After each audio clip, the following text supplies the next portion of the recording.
Muy buenas tardes, queridos amigos. Bienvenidos a Vladimir a la Una. Hoy tenemos como invitado a Felipe Mujica. Él es el secretario general del Movimiento Socialismo. El MAS acaba de cumplir, el pasado 19, cumplió 50 años de fundado. Hay que ver cómo pasa el tiempo, ¿no? De los cuales tú tienes en el MAS 50 años. O sea, tú llegaste como a los 5 años al MAS, más o menos, Felipe, ¿no? Menos, a los 40.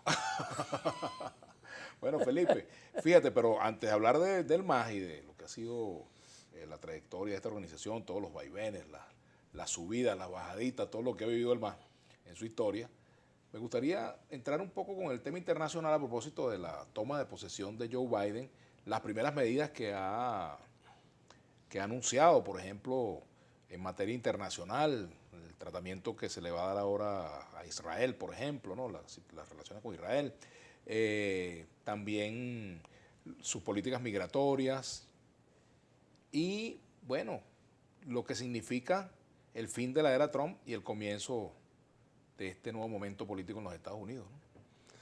¿Cómo está, Vladimir? Gracias por venir, Te bienvenido. faltó nombrar algo importante en la toma de posición de... Ajá. ¿A quién te faltó? Bueno, me faltó... ahí había mucha gente y estaba Lady Gaga cantando y estaba también Jennifer López. Esa fue la que te faltó, Ah. Jennifer, que no la nombraste, pues. Tú como que tienes cierta predilección por ella porque es No, latina. chicos, simplemente porque fue una parte de ese contexto latinoamericano Por que supuesto, es importante pero por que supuesto. te presentes en esos eventos. Pero además no tiene nada de malo, se puede ser admirador de un artista como ella. Por supuesto. Así es. Entonces te decía simplemente para que cuando vuelvas a hacer la pregunta en otro contexto no lo vayas a dejar por fuera. Tienes razón. Mira, yo creo que está claro que el pueblo norteamericano pudo resolver un problema que yo le he colocado como ejemplo, que los venezolanos no terminamos de asumirlo como tarea. Los americanos hace 4 años atrás eligieron a Trump y eligieron un gobernante autoritario, un gobernante que generó todas las circunstancias que se produjeron en ese país, que a pesar de que ese país siempre ha tenido 2 partidos políticos, el Partido Demócrata y el Partido Republicano, nunca se había conocido un esquema de polarización como el que está planteado en este momento en esa sociedad. Esa sociedad siempre ha sido muy libre, muy plural, muy distendida pues, en relación a su manera de convivir, a pesar de todos los conflictos que han tenido, sobre todo el conflicto racial que los ha acompañado durante largo tiempo, pero nunca se había polarizado de la manera que se polarizó en ese proceso. Los ciudadanos tuvieron la virtud de que así como eligieron a Trump, después decidieron, mira, este no puede seguir gobernando el país, y decidieron buscar una nueva opción y el candidato era Leiden y lo eligieron como nuevo presidente de la República.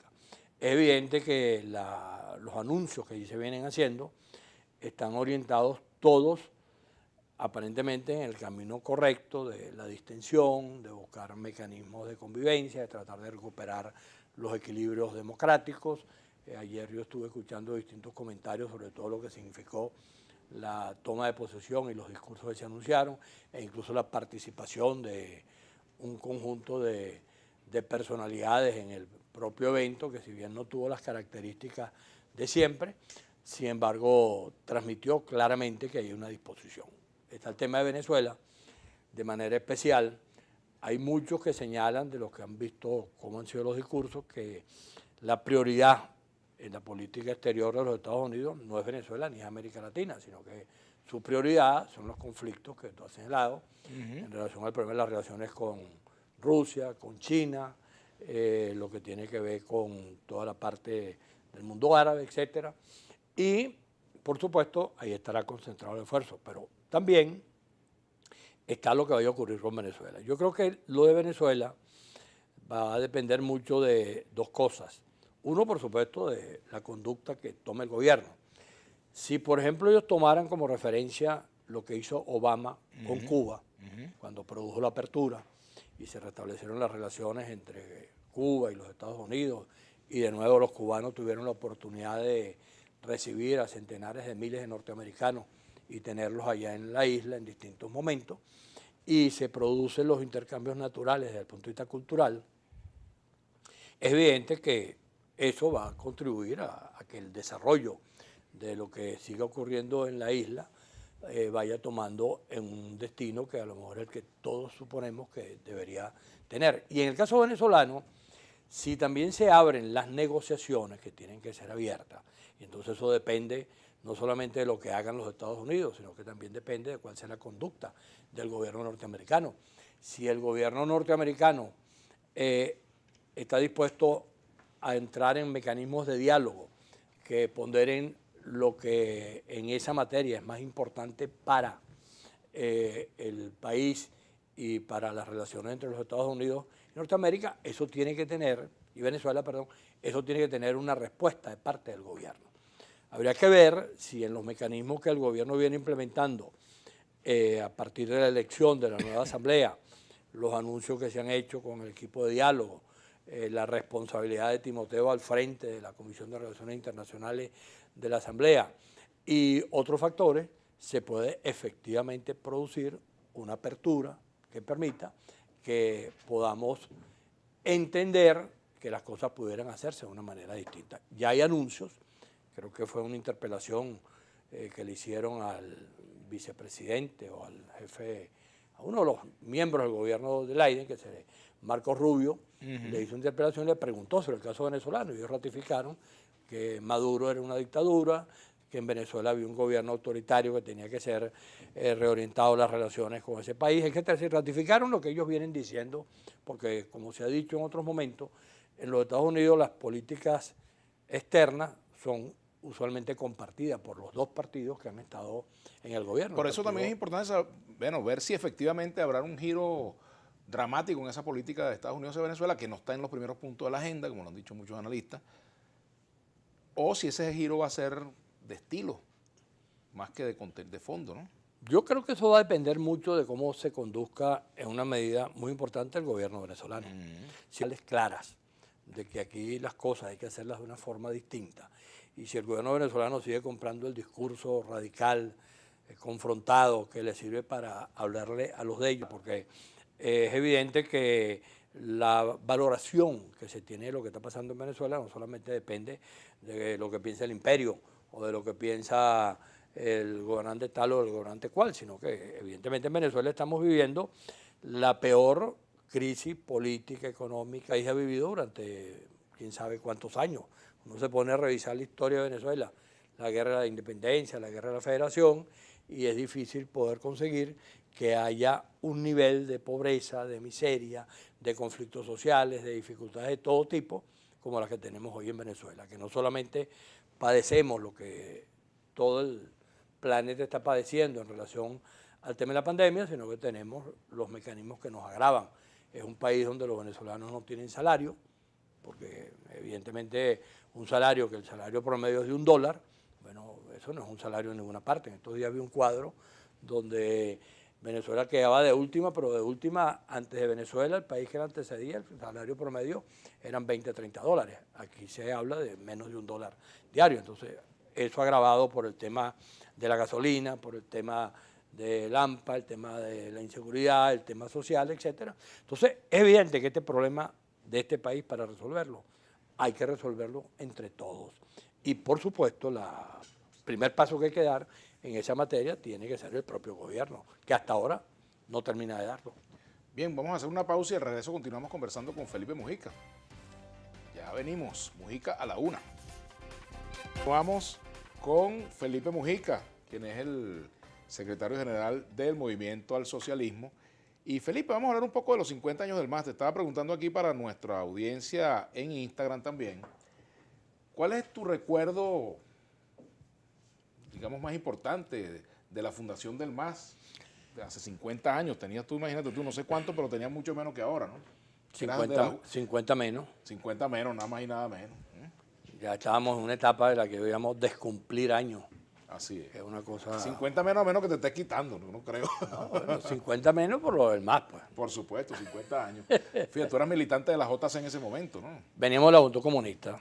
Éramos el grupo más importante, creo que la historia, en la medida que ha ido revisando eso y hemos escuchado comentarios, el aporte que le hizo lo que en aquel momento era la Juventud Comunista a la fundación del MAS fue decisivo, porque recordemos que en aquella época el trabajo juvenil de los partidos no solamente estaba estructurado sobre la base de tales o cuales dirigentes, sino que era una estructura que existía a nivel de todos los liceos, en todo el país y en todas las universidades. Y era verdaderamente un movimiento sumamente importante porque tú comenzabas actividades de que te inscribías. El primer día ya tú estabas en el centro de estudiantes, eras delegado de curso, eras parte de la estructura de la Juventud Comunista. Y en mi caso yo tuve la oportunidad de disfrutar todo ese momento en el Liceo Fermín Toro, que fue por donde comencé mi larga pasantía, porque yo creo que pasé como por 20 liceos aproximadamente antes de graduarme de bachiller. Pero eso por razones políticas, porque la claro, juventud por razones políticas, pues entonces o te votaban del liceo o te mandaban a trabajar políticamente en otro liceo. primero me votaron del Fermín Toro, y después que me votaron del Fermín Toro empecé yo a pegar brincos, liceo tras liceo, entonces me pasaba un año en uno, 6 meses en otro, me votaban, etcétera, hasta que finalmente terminé graduándome de bachiller en el Rafael Urdaneta Nocturno a los 30 años. Ahora fíjate, Felipe, tú saliste de la Juventud Comunista, fundan el MAS, que primero se definió como Fuerza Comunista Venezolana, pero Felipe Mujica, ¿en qué momento Felipe Mujica dijo, se levantó un día y dijo, caramba, ya no soy comunista? Tú sabes que el problema de decir eso en mi caso es que yo procedo de una familia que era comunista toda. Mi papá fue fundador del Partido Comunista y mi papá fue activista del Partido Comunista durante mucho tiempo y llegamos a la época del año 58 cuando sale Pérez Jiménez y se vuelve a la, digamos, a la vida legal, que fue muy corta en el caso del Partido Comunista, porque creo que fueron 2 o 3 años hasta que Betancourt lo ilegalizó nuevamente. Y la Casa de la Pastora, que quedaba de San Vicente a Medina, era una casa concurrida de manera masiva por los comunistas.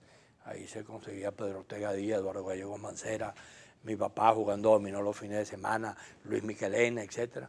Y el poco muchacho que andábamos en eso. Entonces, Pedro Juan, mi hermano, fue militante del Partido Comunista casi desde que nació.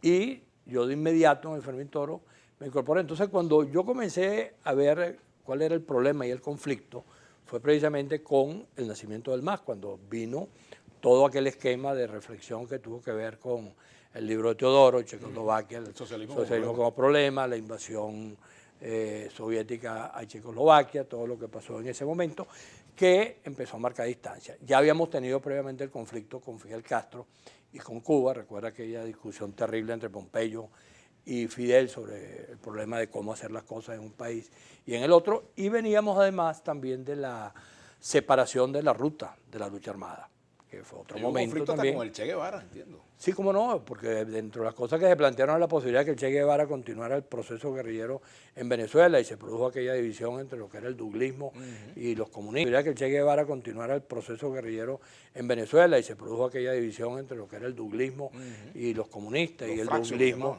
los fraccios. Era como efectivamente se llamaba en esa época. Te asustaste. A Douglas y se cayó. Te asustaste. Sí. Bueno. Saludo a Douglas, por cierto. Bueno, en medio de toda esa experiencia vital terrible, empezó la reflexión sobre por qué había que dejar de... que es precisamente lo que va marcando la distancia entre las cosas que el MAS comienza a decir a partir de la reflexión de Teodoro en el libro y lo que comienzan a hacer los debates en el seno del MAS. Y comienza a desaparecer el autoritarismo, la idea de la revolución, de la manera en que estaba enmarcada en términos de lo que había pasado en la Unión Soviética, lo que había pasado en Cuba, en China, lo que en ese momento era historia, y comenzamos a vivir de otra manera. En ese momento yo comencé a decir, no podemos vivir de manera autoritaria, hay que buscar la forma de vivir de tal manera que esto que no tiene sexo, que es el autoritarismo, pues en definitiva el autoritarismo no es que es de izquierda, puede ser de izquierda, de centro, de derecha, no prive en lo que ocurra. Y vino la experiencia de política, de activismo en el MAS, donde eso está caracterizado por cualquier cosa menos por el autoritarismo. Si algo tú no consigues, no porque no haya, sino porque no priva en el seno del MAS, el esquema del autoritarismo. Ahí, por decirlo de alguna manera, el MAS es una suerte de aquelarre, que como lo definen los vascos, es una suerte de fiesta de brujos, donde cada quien hace y dice casi lo que le da la gana y nadie puede decir que tal o cual cosa no es tolerable o tal o cual cosa no se puede hacer, sino que tú haces lo que te dé la gana y después tienes que calarte el debate sobre lo que hiciste. Y entonces viene la segunda cosa que se ajusta a lo que es la historia y una definición conceptual del MAS, que la dio Pompeyo, cuando dijo el MAS es hijo del debate. Entonces, el MAS es un escenario político permanente que independientemente de todas las circunstancias por las cuales haya pasado, el MAS sigue siendo eso, un partido político que sobrevive a cualquier tipo de circunstancia u obstáculos que se presenten. A propósito de un mensaje que nos envía Ricardo Ríos, quien fue militante del MAS. Feliz cumpleaños al MAS, amigo Felipe. Circunstancias personales me impidieron acompañarlos al 19. Fecha emocionante mi militancia en el MAS. ¿Ustedes tienen una cuenta más o menos aproximada de cuánta gente ha pasado por el MAS a lo largo de 50 años? Muchísimas, eso es imposible saberlo. Yo lo que digo es que el MAS ya no es un partido político, sino que es un hecho cultural. Tú, por ejemplo, agarras a Rico, que es un tremendo amigo de hace cualquier cantidad de años. Agarras a Enrique Ochoa, que también fue militante del MAS. Simón García, agarras a Rafael Simón, cualquiera de esos que somos amigos. Y que Kiko incluso, que fue Kiko, la Kika que tuvo también en el MAS.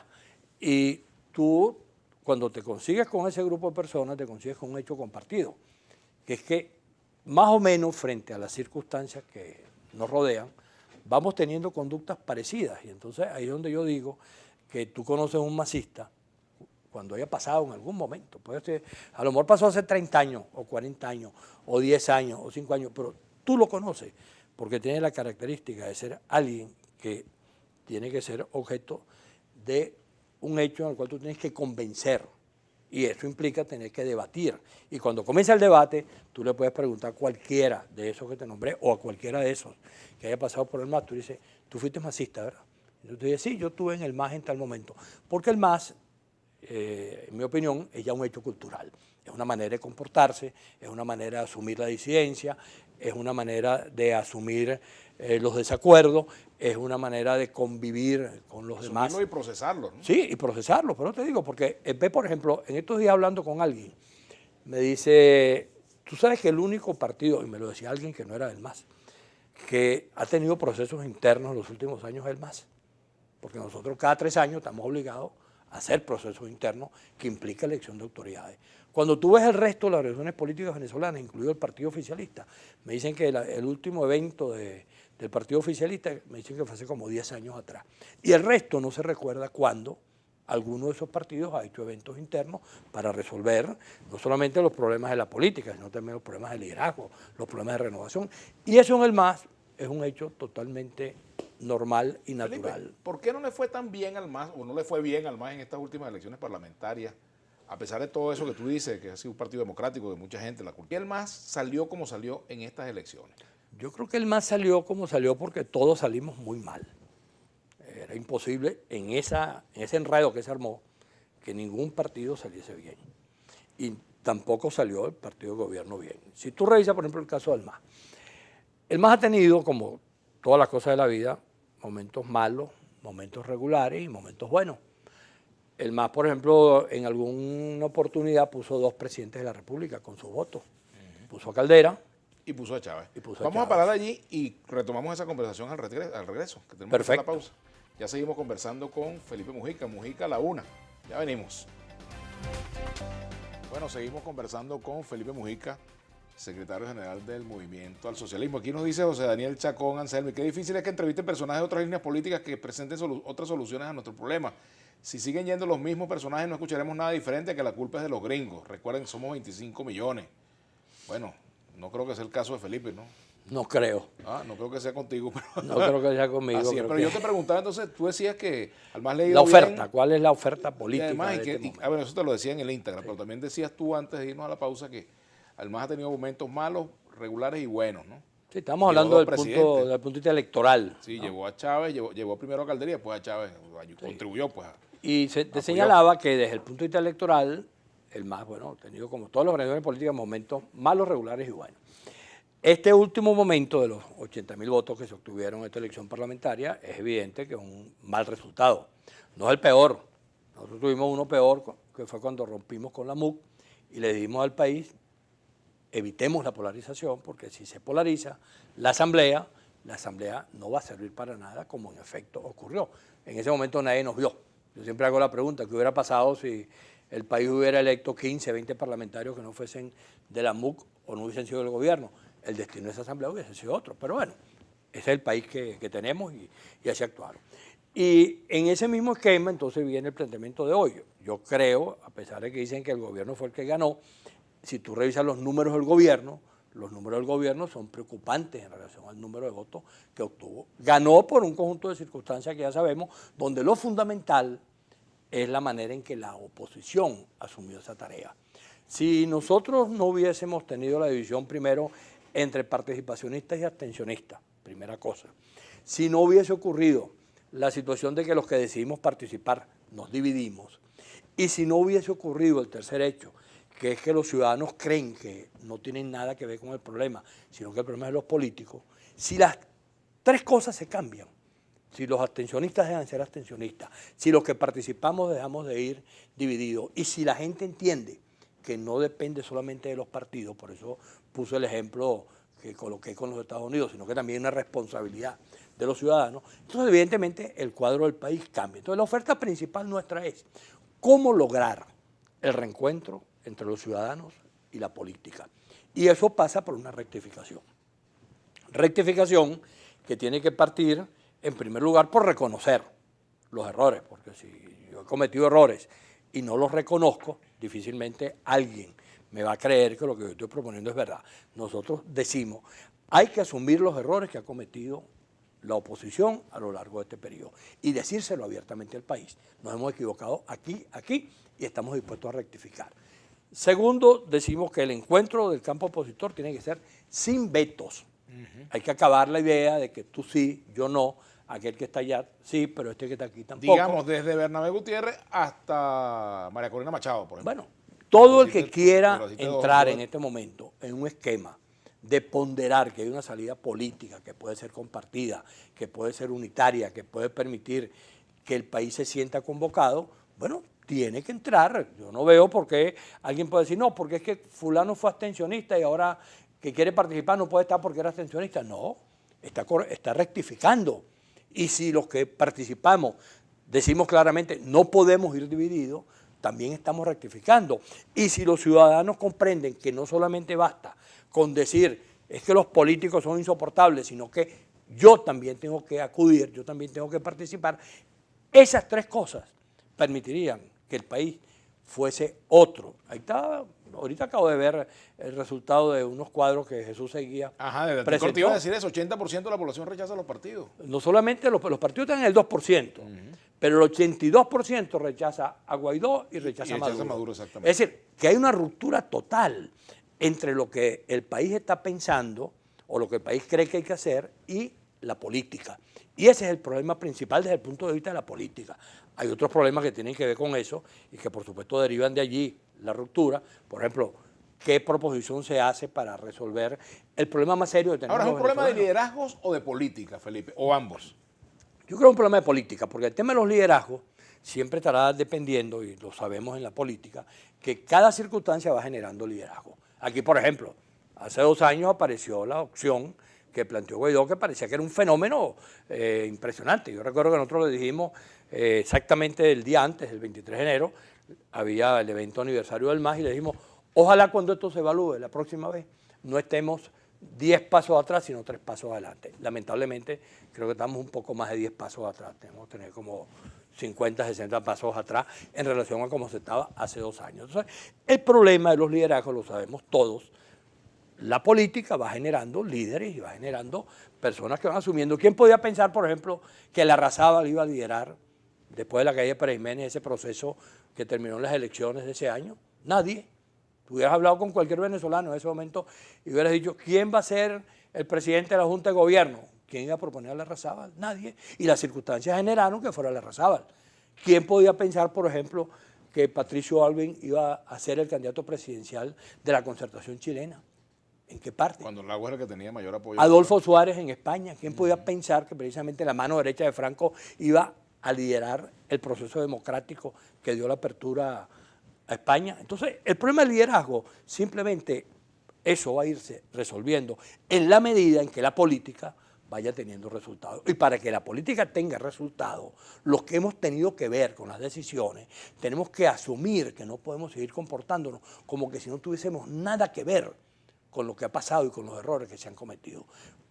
Rectificar, reconocer los errores y proponer una política. Entonces la política, decimos, no puede haber vetos. Segundo, la conducta tiene que ser electoral, tiene que ser democrática, tiene que ser constitucional, tiene que ser pacífica la salida que estamos construyendo para que efectivamente el país se pueda conseguir en los eventos que vienen.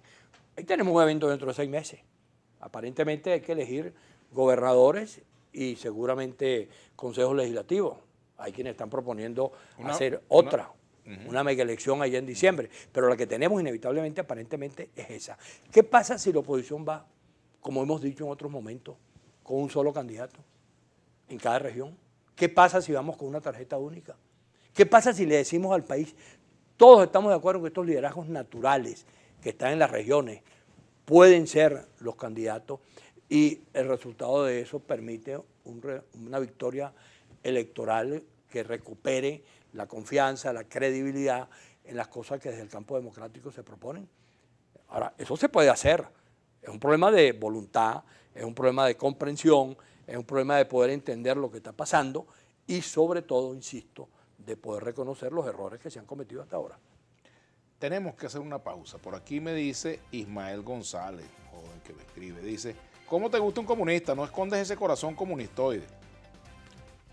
Bueno, en este caso, ¿quién es el comunista? Debe ser tú. ¿Tú o yo? ¿Tú? ¿A los dos somos comunistas? No, que el comunista eres tú, porque a mí me gusta tener comunistas sentados aquí en el programa. Bueno, pero ese señor no entiende que el problema es que tú puedes haber nacido comunista y dar la posibilidad del pensamiento, la discusión, el debate, que tú digas, mira, del comunismo las cosas casi nada sirve. Bueno, Teodoro dijo una vez, solo los estúpidos no cambian de opinión. Así es, entonces yo no entiendo por qué él se empeña en ese mecanismo de descalificación. ¿Y él qué será? Él será de derecha, será fascista, será el que está escribiendo eso. Porque no tiene sentido descalificar. O del Magallanes, pero bueno. O del Magallanes, que por cierto ayer le fue muy mal. Bueno, vamos a hacer la pausa y ya venimos. Yo soy de los Leones del Caracas y no del No, yo también soy de los Leones del Caracas, no hay problema. Bueno, por aquí hay comentarios en nuestras redes sociales, en nuestro Twitter y @Vladimir a la una GB con 1 en vez de la 1 dice @Vladimir a la 1 con 1 GB. Ajá, y @Lovisión también. Buenas tardes, Vladimir. Pregúntale a Felipe Mujica si el gobierno tiene 80% de rechazo, ¿qué porcentaje de rechazo tiene la oposición? Tú decías de Guaidó que tiene 80 y tanto también, pero la oposición en su conjunto, ¿qué rechazo tendrá? Te preguntan por aquí. Bueno, de acuerdo con lo que expresan, que lo comentamos temprano, si tú lo sacas por los partidos políticos, en el cuadro ese mismo que señala Seguía, los partidos políticos creo que tienen apenas el 2% de aceptación por la población. Me imagino que eso tiene que ver con la política y no con los partidos. Y creo que el rechazo de la oposición también debe ser en este momento como oposición muy elevada. Pero ahora el problema en este momento es, de forma concreta, es que imagínate el país que tenemos. Un gobierno que tiene un rechazo tan elevado como este y una alternativa que no termina de emerger, que no termina de surgir, a pesar de que tiene un gobierno en ese contexto. Es posible que la oposición tenga un rechazo importante por la manera en que se ha conducido. Creo que a todo evento eso aparece en los resultados electorales, aparece en las conductas de la gente, y eso es precisamente lo que hay que rectificar. Pero cuando vamos al punto que es al país, imagínate el país que tenemos. Entonces, un país polarizado, un país con el peor gobierno que hemos tenido en la historia, en nuestra historia, un país que no tiene salarios, que la gente no encuentra qué hacer porque simplemente prefiere entre ir a trabajar y quedarse en la casa y tener que pagar transporte y tener que hacer una cosa y la otra, para que al final todo eso signifique $1 mensual o $1.50 o $2, bueno, prefiere simplemente empezar a rebuscarse, a ver de qué forma va resolviendo los problemas. Bueno, y un país que al mismo tiempo tú ves las colas inmensas, impresionantes, o para buscar gasolina, o para buscar gasoil, cualquiera que quiera ver ese espectáculo puede coger la autopista Vallecoche, yo la recorro todos los días, y cada vez la cola de camiones es más prolongada. Y si quieres buscar una cola de gasolina que te guste, te vas allá a la Florida y entonces te consigues con una cola que no sé cuántas cuadras en el entorno de la bomba están también. Las únicas que no tienen cola son las bombas dolarizadas, ¿no?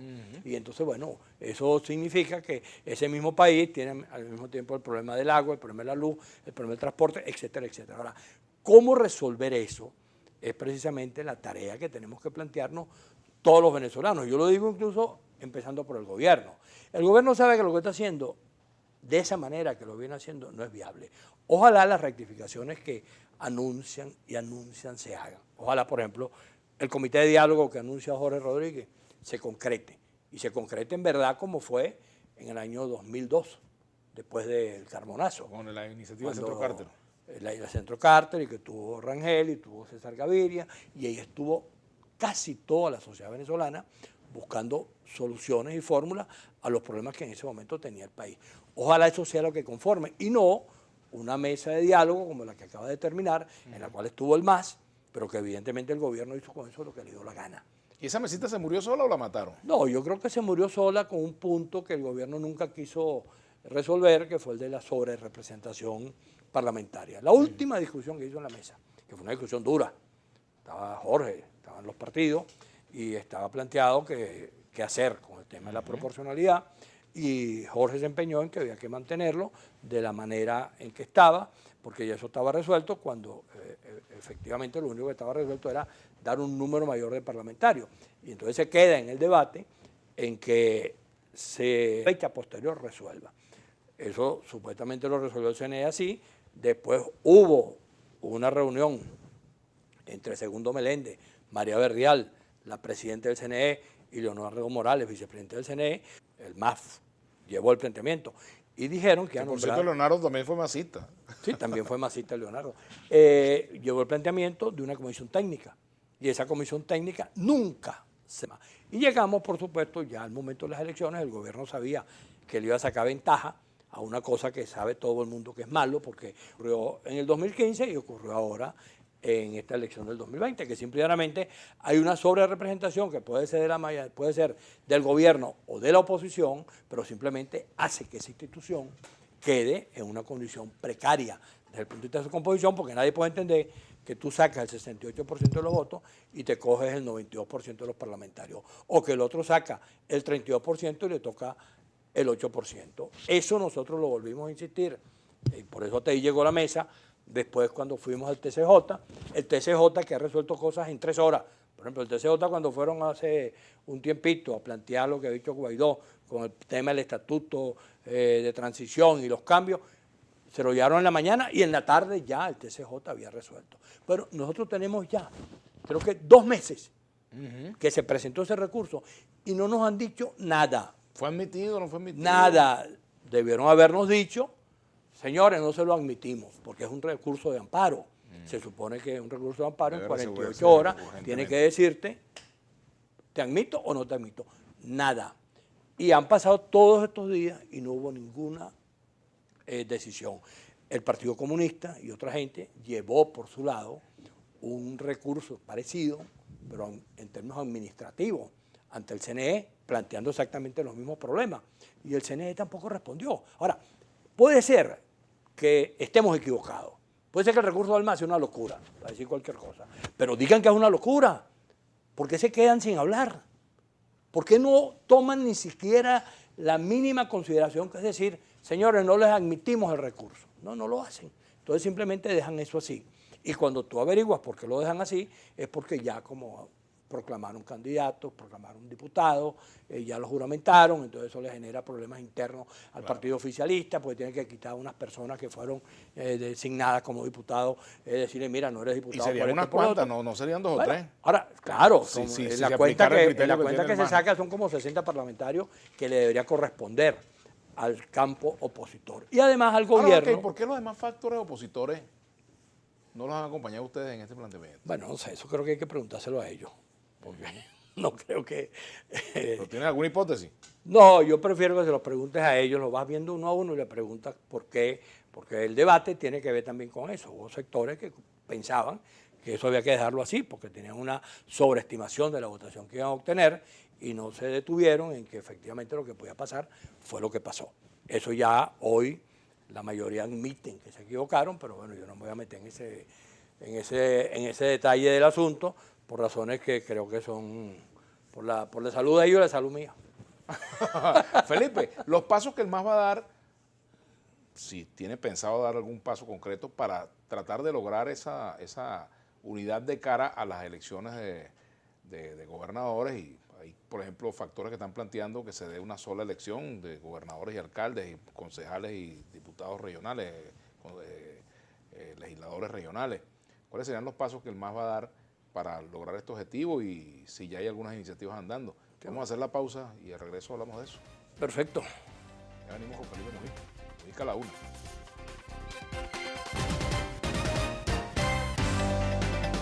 Aquí te pregunta Gerardo Oviedo que si el mea culpa del invitado es preelectoral, y te dice Ramón Ramos, el líder, ¿qué opinión le merece a usted que la oposición busque crear un partido o movimiento de unidad para participar en las elecciones? Y se relaciona con lo que te pregunté antes de irnos a la pausa.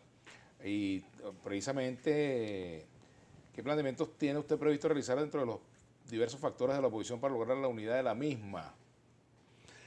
Bueno, esa tareita, pues no es cualquier cosa que hay que construir, empezó ya, primero por conversaciones entre diversos sectores de la oposición que se vienen dando. Ya hay reuniones que se vienen realizando, donde vienen participando un importante número de partidos políticos. Como no están todos todavía, yo voy a preferir no mencionar quiénes, para no excluir, para que nadie se sienta que está excluido. Simplemente todo el mundo sabe que se están dando reuniones y que esas reuniones cada día se están haciendo con mayor cantidad de organizaciones políticas y notificando. Desde el punto de vista del MAS, ¿qué hemos hecho nosotros? Bueno, primero decir que vamos a hacer esto, que hemos comentado en el programa. Segundo, generamos un documento político que está circulando ampliamente por todos los escenarios donde el planteamiento está hecho, y fue el centro de la rueda de prensa que se dio el martes 19 en la Casa del MAS sobre ese asunto. Vamos a seguir insistiendo en esto.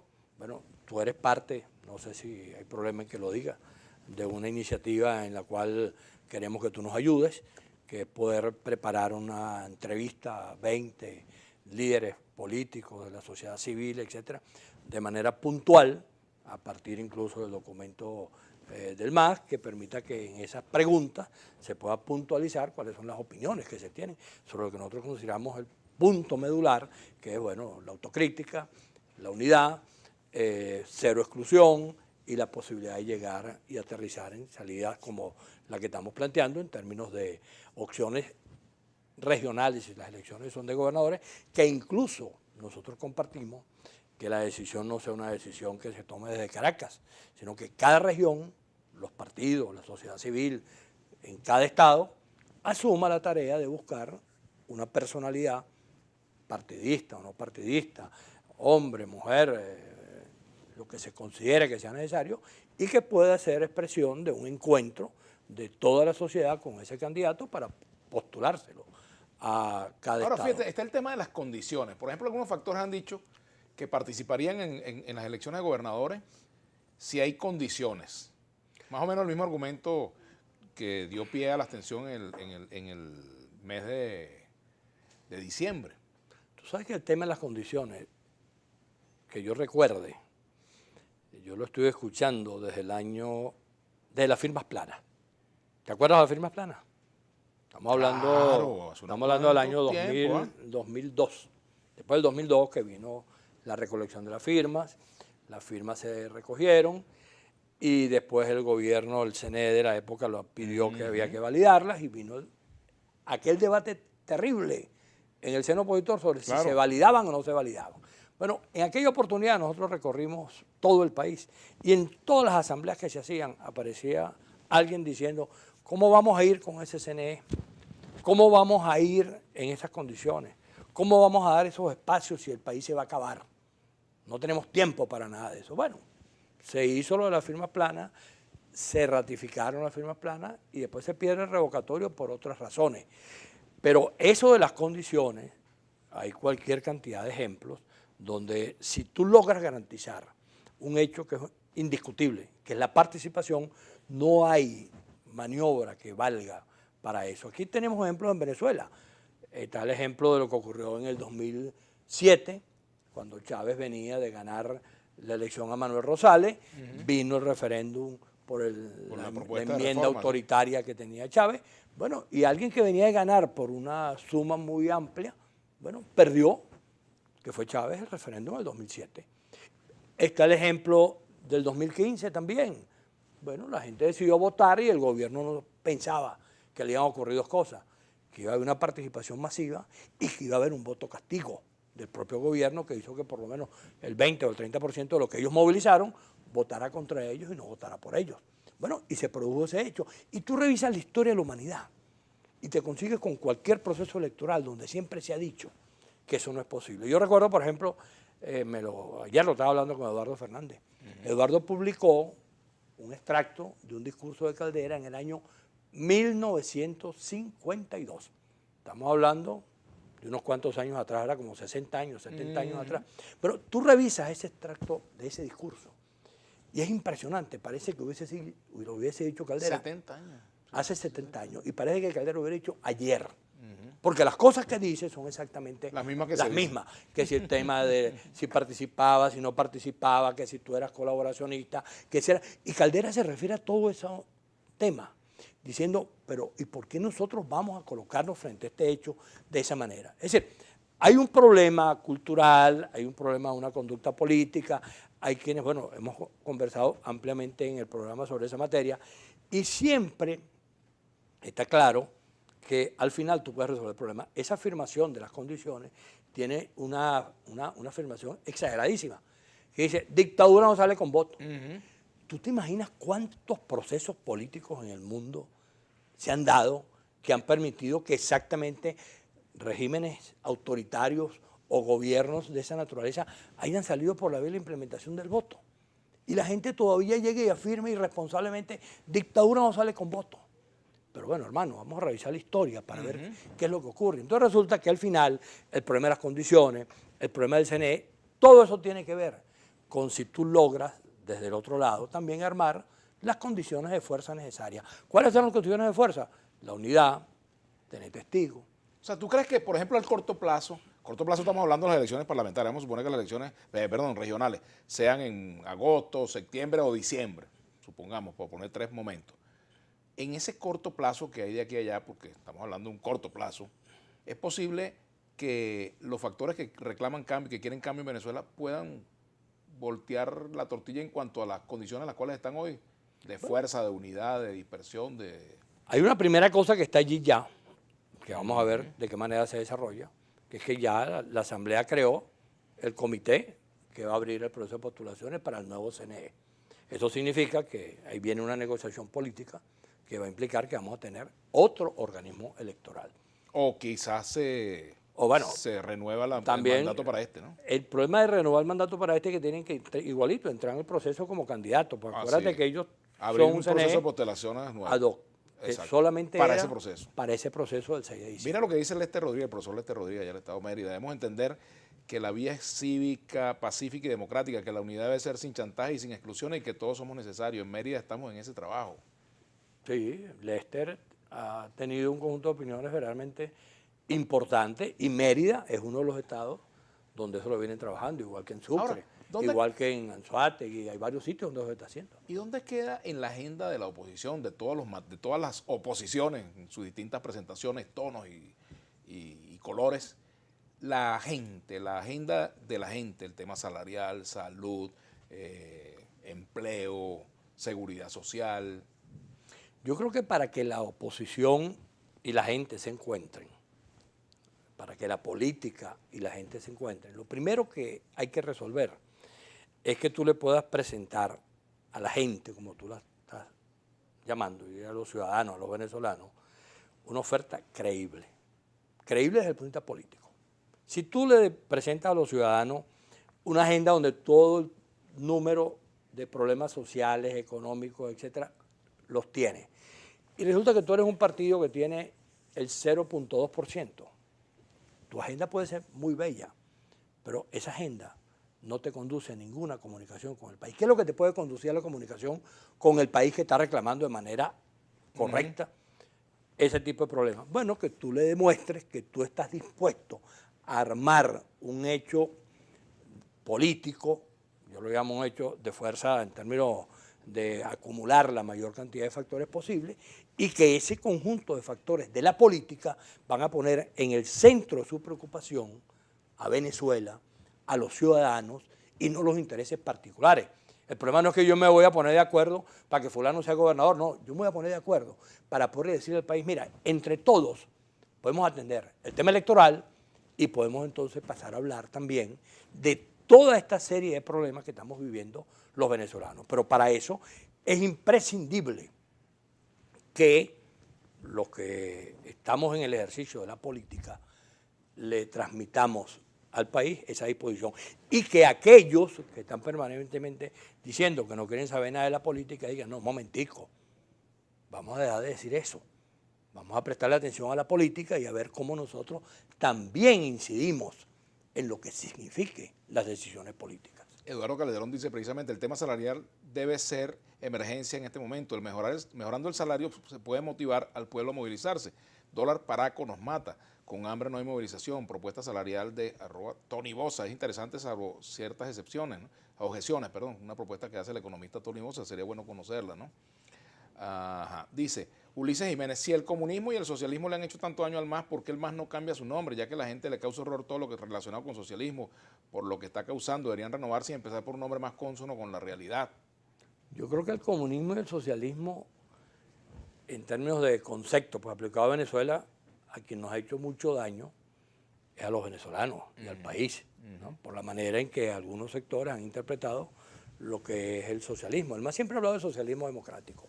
Y hablar de socialismo democrático perfectamente puede ser posible en medio de un ejercicio amplio de un socialismo que reconoce la empresa privada, que reconoce el pluralismo, que reconoce que puede existir cualquier cantidad de factores en la sociedad venezolana. Un poco lo que está dicho de manera lineal en la Declaración de Ética de la Internacional Socialista, donde se habla abiertamente de un tipo de socialismo que no es ni lo que hicieron los cubanos, ni lo que hicieron los soviéticos, ni los chinos, sino otra manera. Pero bueno, imaginémonos también que publicitariamente, que es algo que siempre se ha dicho desde hace cierto tiempo para acá, el nombre Movimiento del Socialismo te vincula con una idea totalmente equivocada de lo que ha sido eso en nuestro país y que por lo tanto hay que pensar en cambiar el nombre. Bueno, eso pues, el MAS lo ha debatido varias veces, seguramente lo vamos a volver a debatir. Yo no sé si un cambio de nombre significa algo en términos de fondo. Yo creo que de lo que se trata fundamentalmente es qué es lo que tú propones, cómo lo propones. Que te van a asociar a la idea de movimiento del socialismo. Ya ni siquiera el MAS lo llama movimiento del socialismo, el MAS lo llama MAS. Muy poca gente. Muy poca gente. Creo que cuando la gente lo hace así, lo hace precisamente con la idea de vincularte a eso que... Pero fíjate, por ejemplo, el presidente Maduro habló de la izquierda trasnochada y eso es un término para, digamos, deslindarse y criticar la postura de factores internos del propio chavismo que fueron disidentes. Fíjate, entonces, también estaba leyendo un artículo en Aporrea que, no recuerdo el autor, pero alguien decía que hablar de izquierda trasnochada lo hace, precisamente, quien habla de izquierda trasnochada es porque está renegando de su condición de izquierda. ¿Tú coincides con el presidente Maduro cuando habla de izquierda trasnochada? No, yo creo que está claro que el desastre del gobierno de Maduro es tan elevado que él tiene interés en este momento, ve que hay algunas consignas que han ido desapareciendo del léxico de ellos de manera rutinaria. Entonces, incluso la proposición que ellos aprobaron en la constituyente de la ley antibloqueo es una ley que el nombre antibloqueo es un discurso para los sectores radicales de ellos, pero en verdad es una ley que supuestamente tiene como propósito rehacer todo el esquema económico del gobierno. Pero de eso ya tenemos 2 meses. Y si tú revisas un poco las cosas de Maduro, Maduro se la pasa ratificando lo que dijo hace 5 o 6 años. Dice, como dije hace 5 años, lo voy a hacer mañana. Y como dije hace no sé cuánto. Entonces, ese tipo de prédica, evidentemente, crea demasiada confusión en el país. Entonces, ¿qué es lo que pasa? Ellos que están en un proceso de rectificación sobre cómo han hecho las cosas, no terminan de asumirlo. Dicen que van a hacer lo que hicieron los chinos. Resulta que los chinos es un país especial, que yo sepa, ese es un país que se convirtió en la principal economía del mundo, producto de una circunstancia determinada, pero desde el punto de vista de la democracia, desde el punto de vista del ejercicio del pluralismo en ese país, creo que están un poco lejanos de todo eso, porque creo que nunca han tenido ese tipo de gobiernos que estén caracterizados precisamente por el ejercicio democrático. Entonces, me quiero parecer a los chinos ¿en qué? En lo económico o en lo político. Y en lo político y en la manera, porque por ejemplo en los chinos cuando tú revisas ese país lo que consigues son etnias, tú no consigues partidos, consigues etnias que en distintos momentos han controlado la sociedad china de una determinada manera. Ahora, ¿qué es lo que queremos? Miles de años. Por eso te digo, entonces el ejemplo de la economía, que es correcto, buscar la economía de mercado, buscar una economía de esa naturaleza, tiene que pasar también por una rectificación que ellos no terminan de hacer, porque están entre la dualidad de lo que significa su discurso interno y su radicalismo interno, que además hay también una disputa. ¿Ustedes ayudarían al MAS al gobierno en esa rectificación? Que tienen experiencia. Yo creo que el país, ya terminando, el país debería contribuir a que el gobierno rectifique, porque es el gobierno. No tenemos ahorita, no hay ninguna otra cosa que se sepa de que voy a tumbar el gobierno, lo voy a sacar, no, es el gobierno. Ojalá el gobierno comprendiera que las cosas que se le están diciendo en esa materia es para que abra las puertas y termine de asumir Jorge Rodríguez, presidente de la Asamblea y presidente de la Comisión de Diálogo, que terminen de implementar eso como es. Y lo mismo el tema electoral, y terminen finalmente de ver si efectivamente hay la voluntad de integrar a la sociedad venezolana a buscar soluciones. Bueno, imagínate tú, si el PCB es la izquierda trasnochada, entonces la sede no debería ser Cantaclaro, sino el cine trasnocho, diría yo, pues aquí echando broma un rato sin provocar a la gente del PCB. Bueno, Felipe, te agradezco mucho que nos hayas acompañado. Bueno, Vladimir, estamos en contacto y seguimos. Nos vemos en los próximos 50 años. Así o nos vemos antes. O antes, al producirse la noticia, como decía Radio Capital hace unos años. Bueno, muchas gracias a Felipe Mujica y mañana tenemos Viernes Musical en Vladimir Laguna con Alfredo Rodríguez, cantante de música llanera. Así que bueno, nos vemos mañana aquí a la 1 y sigan ahora con la programación de Globovisión.